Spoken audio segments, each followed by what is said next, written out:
बिस्मिल्लाहिर्रहमानिर्रहीम। अस्सलाम वालेकुम नादरीन, आप यूट्यूब चैनल देख रहे हैं। मैं इमरान खान हूँ। सेनेट इलेक्शन को लेकर पाकिस्तान तहरीक इंसाफ में पड्डा पड़ गया है। हैरत की बात यह है कि तहरीक इंसाफ और तहरीक इंसाफ की जानी दुश्मन जमातें, जिन्होंने मिलकर एस्टेब्लिशमेंट के साथ इमरान खान साहब की हुकूमत को पहले ख़त्म किया, उसके बाद इमरान खान साहब के ऊपर बदतरीन मुकदमात बनाए, फिर इमरान खान साहब, उनकी अहलिया और उनके ख़ानदान के दीगर लोगों को जेलों में रखा, इमरान खान साहब की ज़िंदगी को मुश्किल बना दिया। वो तमाम लोगों के साथ पाकिस्तान तहरीक इंसाफ के मामला ठीक हो गए हैं और उन तमाम लोगों के साथ जो है बंदर बांट भी कर ली गई है कि कितनी सीटें आपको मिलेंगी और कितनी सीटें पाकिस्तान तहरीक इंसाफ को मिलेगी। तो तहरीक इंसाफ ने अपने तमाम सियासी मुखालिफिन के साथ इत्तफाक राय पैदा कर लिया है, लेकिन अपने कारकुनों से और अपने लोगों से वो इत्तफाक राय पैदा नहीं कर पा रहे। तहरीक इंसाफ की क़यादत चाहती है कि जो एक लिस्ट उनके पास मौजूद है उसके मुताबिक वो सेनेट के टिकट देकर और उन्हें वोट दिलवाकर सेनेटर बनवा ले। लेकिन पाकिस्तान तहरीक इंसाफ का जो वर्कर है उसने ज्यादा उम्मीदें लगा दी हैं और उन्हें लगता है कि कारकुनों के ऊपर सरमायादारों को तरजीह दी जा रही है, जो कि एक गलत फैसला है। एक प्रेस कॉन्फ्रेंस भी हुई तहरीक इंसाफ के अहदेदारों की जानिब से पेशावर में, और उन्होंने कहा जी कि वज़ीर आला हाउस और असेंबली का हम घेराव भी कर सकते हैं। उन्होंने ये ऐलान भी किया। कुछ लोगों ने कहा कि हम एमपीएस को फिर सूबाई असेंबली के अंदर नहीं जाने देंगे वोटिंग के लिए अगर हमारे साथ ये जुल्म ना रोका गया तो।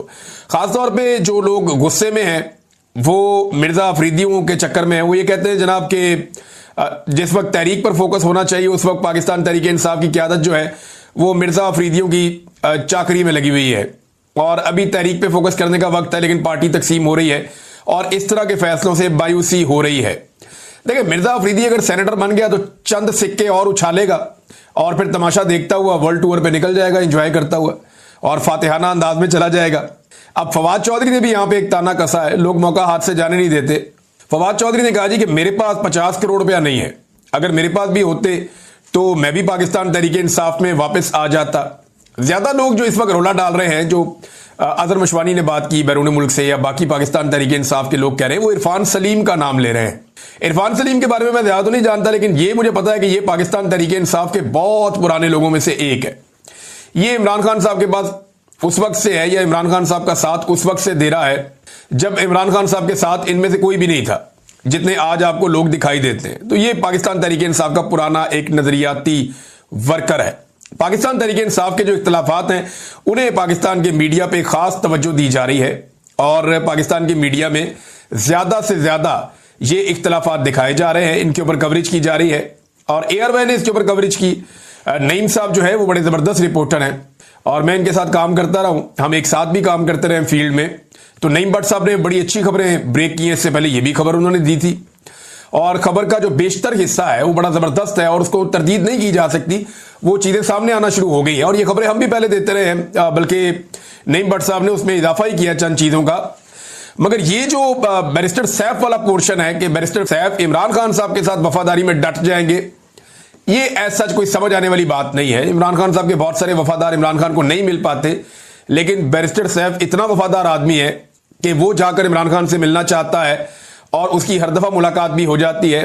तैमूर झगड़ा नहीं मिल सकते, बाकी लोग नहीं मिल सकते, जुनेद अकबर नहीं मिल सकते, शाहिद असलम नहीं मिल सकते, सुहेल अफरीदी नहीं मिल सकता, मीना खान अफरीदी नहीं मिल, बाकी लोग भी नहीं मिल सकते, आलिया हमजा की मुलाकात नहीं हो सकती, लेकिन ये जाकर मुलाकात कर लेते हैं बैरिस्टर सैफ जो है।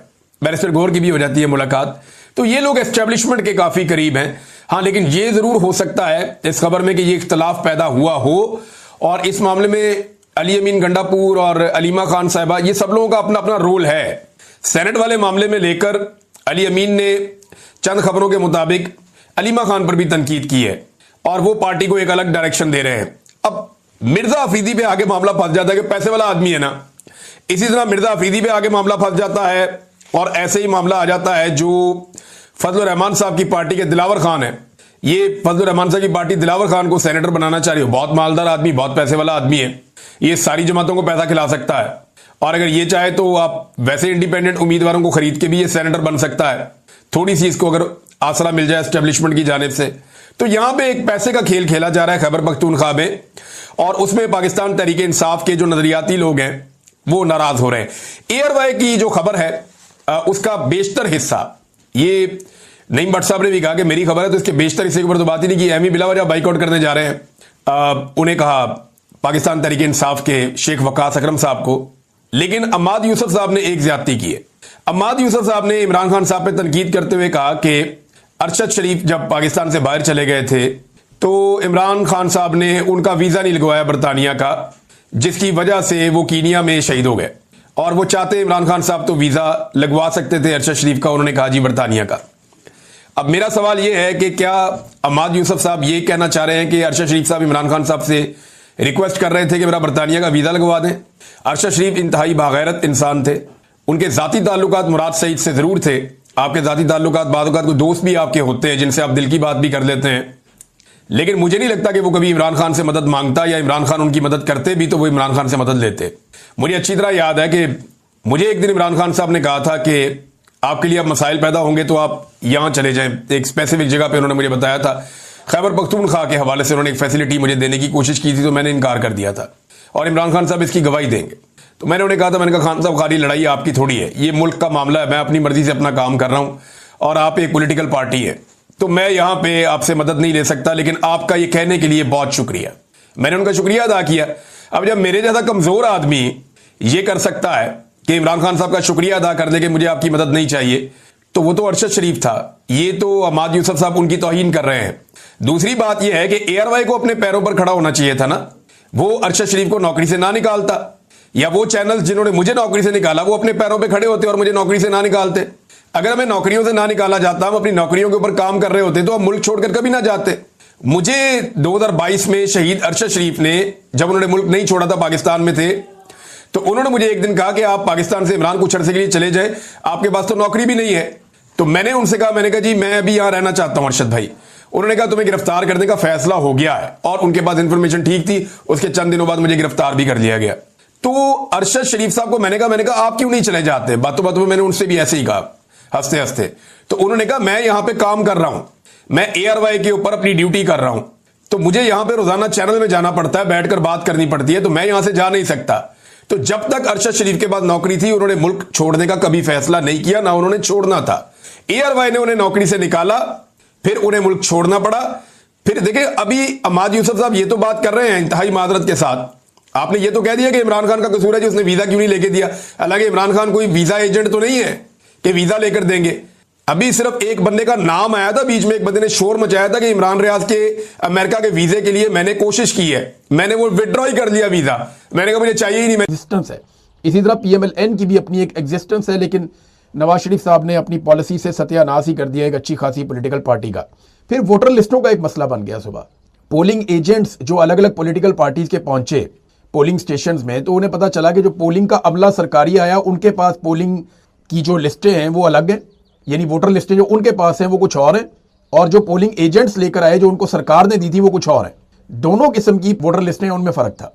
जो पॉलिटिकल पार्टी के पॉलिटिकल एजेंट्स लेकर आए, पोलिंग एजेंट्स, वो कुछ और था, और जो सरकारी बंदे लेकर आए वो कुछ और था। हालांकि दोनों लिस्टें जो है वो सरकारी होती हैं। अच्छा, इस पे एतराज ज्यादातर आजाद उम्मीदवारों ने किया, पीएमएलएन और पीपल्स पार्टी के उम्मीदवारों ने इस पे ज्यादा एतराज नहीं किया, या उनके एजेंट्स ने इस पे ज्यादा एतराज नहीं किया मकामी सहाफियों के मुताबिक। और उसकी रीजन ये वो बताते हैं कि क्योंकि इन्हें आइडिया है कि हुकूमत इनको बनाकर दे दी जाएगी, तो ये किसी बात में भी रिएक्शन नहीं दे रहे और सुकून से ये चाहते हैं कि इलेक्शन हो जाए। जबकि अपोजिशन जो है या पीटीआई के लोग वो रोला डालते हैं, शोर मचाते हैं कि जनाब हमारे साथ ज्यादती हो रही है। एक और काम भी बड़ा अजीब हुआ कि कई पोलिंग स्टेशन ही तब्दील कर दिए गए। पहले उनकी जो लोकेशन थी वो सड़क के किनारे थी, जब लोग वोट डालने के लिए आए तो उन्हें पता चला ये तो फलानी चोटी पे चला गया पहाड़ की, अब बहुत हाइट के ऊपर ले गए, अब बहुत सारे लोग वहां चढ़ नहीं सकते। फिर कई लोगों के वोट शिफ्ट हो चुके थे, जब वो वोट डालने के लिए आए तो उन्हें पता चला उनका वोट तो फलाने इलाके में है या फलानी जगह पे मुंतकिल हो गया। अब यहाँ पे सारा दिन का ट्रैवल होता है। अगर कोई बंदा सुबह 10-11 बजे निकले और वो दूसरे मुकाम पे जाना पड़े तो उसको बाद का 6-8-10 घंटे भी लग जाते हैं, तो वो तो वोट ज़ाया हो गया।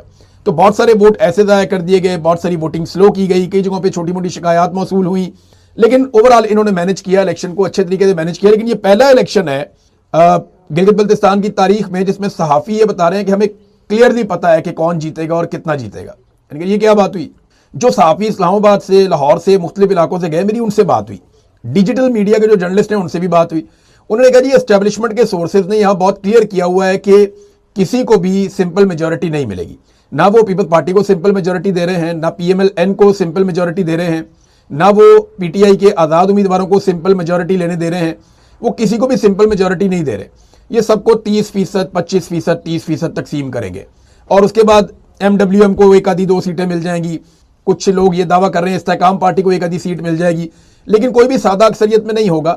2 इक्वेशन वहां पे मार्केट के अंदर है और दोनों एस्टेब्लिशमेंट की जानिब से आई हैं। मकामी जो एस्टेब्लिशमेंट है कि जनाब एक के अंदर पीपल्स पार्टी की कोई एक आधी सीट ज्यादा है और एक में 1-2 सीटें PMLN की ज्यादा है। वो ये कहते हैं जी यही सिलसिला बनना है और इसी तरह वहां पे हुकूमत बननी है और एक कोलिशन गवर्नमेंट बनाई जाएगी, जानबूझ के कमजोर कोलिशन गवर्नमेंट, जिसके जरिए से पूरे निजाम को कंट्रोल किया जाएगा। और एस्टेब्लिशमेंट ने किसी को भी सिंपल मेजॉरिटी ना देने का फैसला किया है। नवाज शरीफ साहब के हवाले से एक बड़ी अजीबोगरीब चीज आई मेरे पास और ये पता चला कि नवाज शरीफ साहब के कुछ और जलसे भी तय थे गिलगित बल्तिस्तान में।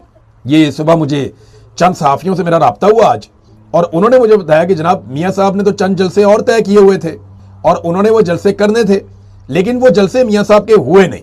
अब उसका रीजन क्या है, वो रीजन मैं आपको अब बताता हूं, क्योंकि देखें जलसे मियां साहब के तय थे, कई जगहों पे लोग इंतजार कर रहे थे, इंतजामात भी किए गए थे, लेकिन मियां साहब वो जलसे किए बगैर वापस पहुंचते हैं और फिर एक फ्लाइट लेते हैं और जिनेवा चले जाते हैं, वो यूरोप आ जाते हैं। तो मियां साहब वहां पे क्यों नहीं टिके, वहां पे क्यों नहीं रुके? एक्चुअली उनको वहां रुकने नहीं दिया गया। मियां साहब जब वहां पहुंचते हैं ना गिलगित बल्तिस्तान में, तो उनके अंदर का जो लीडर है ना वो जागने की कोशिश करता है और उस वक्त मियां साहब ने वहां पे वोट हासिल करने के लिए एक जाली इनकलाब का नारा लगा दिया और मियां साहब ने कहा जी मेरे साथ बड़ी ज्यादती हुई, मुझे क्यों निकाला, और वो पुरानी तकरीर जो मियां साहब करते थे उन्होंने वो रोना धोना शुरू कर दिया।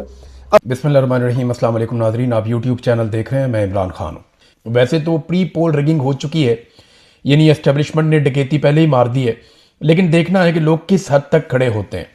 खालिद खुर्शीद जो पाकिस्तान तहरीक इंसाफ के बड़े अहम मेंबर हैं, इमरान खान साहब के बड़े वफादार साथियों में से एक हैं, उन्होंने एक बड़े खतरे की निशानदेही की है। मैं वो खतरा पहले आपके सामने रख देता हूँ इस इलेक्शन के हवाले से। उन्होंने कहा जी मुझे हटाकर जो हुकूमत बनाई गई थी गिलगित बल्तिस्तान में, उस हुकूमत ने गिलगित बल्तिस्तान के पहाड़ बेचे हैं, ज़मीनों पर भी 10% का कट मारा है और अब इनका प्लान बहुत खतरनाक है। अगर नून लीग या पीपल्स पार्टी में से किसी की हुकूमत बनती है तो ये गिलगित बल्तिस्तान में इतने बड़े पैमाने पर लूट मार करेंगे कि लोग पंजाब की लूट मार को भूल जाएंगे जो ये गिलगित बल्तिस्तान में करने जा रहे हैं। देखिए असल मामला तो वसाइल पे कब्जे का है। अगर वसाइल पे काबिज हो जाते हैं मुकम्मल तौर पे गिलगित बल्तिस्तान के और वहाँ की जो हुकूमत बनाई जाती है वो कठपुतली हुकूमत जो जो उनसे एस्टेब्लिशमेंट मांगती है वो उन्हें दे देते हैं, तो गिलगित बल्तिस्तान के लोग कई दहाइयों तक परेशान रहेंगे जब तक कि उनकी अपनी कोई अवामी हुकूमत आके इन चीज़ों को रिवर्स ना करे। और वैसे भी मैं आपको ये बात बताऊं, जहां पे आकर एस्टेब्लिशमेंट के लोग बैठ जाएं फिर उन्हें हुकूमतें नहीं उठा सकती, वो उठते ही नहीं है, वो किसी चीज़ को नहीं छोड़ते। नादरीन, गिलगित बल्तिस्तान में इलेक्शन से पहले जो पाकिस्तान के कौमी मीडिया पे खबरें चली उसके मुताबिक इंटरनेट सर्विस जो है वो अचानक बंद हो गई है और अब गिलगित बल्तिस्तान में इंटरनेट मुयसर नहीं है। देखिए ये पाकिस्तान में इलेक्शन करवाने का तरीकाकार है। अभी यहाँ बरतानिया में मैंने एक दिन एक वोट डाला था, इंटरनेट बिल्कुल ठीक चल रहा था, बहुत सारे लोग आ रहे थे, वो फेस्टिविटी की तरह था और लोग बड़े पैमाने पर आकर वोट डाल रहे थे, बहुत फैसिलिटेट किया गया था गवर्नमेंट की जानिब से और बड़ा अप्रिशिएट करते थे, बड़ा वेलकमिंग किस्म का माहौल था और कोई वोट चोरी भी नहीं हुआ। लेकिन यहाँ पाकिस्तान में इलेक्शन की पहचान ये है कि इलेक्शन से पहले मारधाड़, छापे, गिरफ्तारियाँ और रियासती जबर का एक सिलसिला शुरू हो जाता है। कागजात नामजदगी छीन लो, इंतखाबी निशान छीन लो, वोटर लिस्टें तब्दील कर दो और झूठे नारे, वादे, बहुत सारा कुछ होता है। और फिर फाइनली ये होता है कि इंटरनेट बंद हो जाता है, फिर मोबाइल फ़ोन अचानक बंद हो जाता है और फिर पूरा रिजल्ट तब्दील हो जाता है। ये पाकिस्तान में इलेक्शन का लेटेस्ट मॉडल है। वैसे तो हमेशा से पाकिस्तान में धांधली होती आई है, लेकिन जितना ये निज़ाम आज नंगा है, इससे पहले कभी इस लेवल तक ये निज़ाम नंगा नहीं था। बहरहाल 24 हल्कों में आज क्या होता है ये आज शाम तक हमें पता चल जाएगा। अब आ जाए नाजरीन कश्मीर की तरफ, जहां पे हालात लगातार जो है वो खराब होते चले जा रहे हैं। सबसे पहले मैं आपको एक शौकत नवाज मीर साहब का एक स्टेटमेंट सुनवाता हूं जो उन्होंने एक ऑडियो बयान जारी किया। वो सुनाना आपको जरूरी है ताकि आपको सिचुएशन की संगीनी का अंदाजा हो जाए। ये आप सुनिए। बिस्मिल्लाहिर्रहमानिर्रहीम।